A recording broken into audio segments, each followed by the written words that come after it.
Dogo. La ilaha illallah. Taho yan sima daki. To. In mana. Wai ashe yan sima daki. A'a, da ka tsaya a tsaye ne mu yi magana ko ni in tsuguna. Ashe yan sima daki. Ban gani to ba. Ashe ba ha kauna ta uwar dakin ka. Ta yi rabun babura. Ina nan kuma ina raye. Wai yan sima daki ba kira ne ba. Mutumin. Kanu. Wallahi dama ina son ka taho. Wai uwar dakin ki ta yi rabun babura. Wai ya kira ni, ina nan ina rahe kira ni, wai ki kira ni. Ai akwai dalili. To, ka san ita mamar Takko. Mace ce adala kuma mace ce kamila. Kwarai na san da haka ba ma ba. To ita abin da ba ta so. Idan tana yi ai ta faɗa saboda dan Allah take yi. Yawwa, yasa ban kira ka na faɗa ma ba. Ko shi kansa da kake gani. Shi ai masoyinta ne. Kwarai. Kuma da kanta tace dan Allah duk kyautar da zan yi kar ku ringa faɗa. Ni dan Allah nake domin al'umma nake wakilta. Okay. Wato in dai na fahimce ka. Tana yin kyautar don Allah don Allah ba don kowa ya sani ba. Yawwa.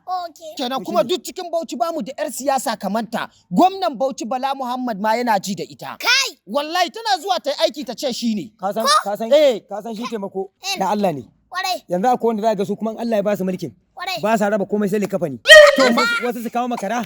Kai. Amma ita sai ta raye mutane da abinci, ta raye mutane da makaranta, ta raye mutane da abubuwa da yawa da dama. Alƙawari. To mu ma ƙauyen garinmu akwai wani ya kama rabon likawani. Tabbas. Amma ƙauyen ba garinmu na ba.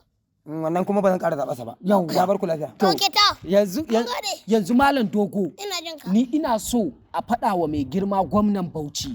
Wato Bala Muhammad. Yawwa, ya ci gaba da rike mana ita amana. Sabila da me yi ne? Kwarai. Yawwa. Mai girma gwamnan Bauchi, ƙauren Bauchi, a ci gaba da rike muna ita amana. Amana. Kwarai. Tabbas. Saboda tana zuwa ta aiki ta ce gwamna ne kuma ita ne. Akwai taimako talaka ta ce gwamna ne. To Malam Dogo na gode.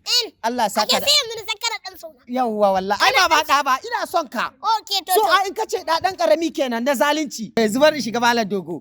Insha Allah mu dan kai ko wajen mama. Kuma he ta ganka. Okay to na gode. Yawwa.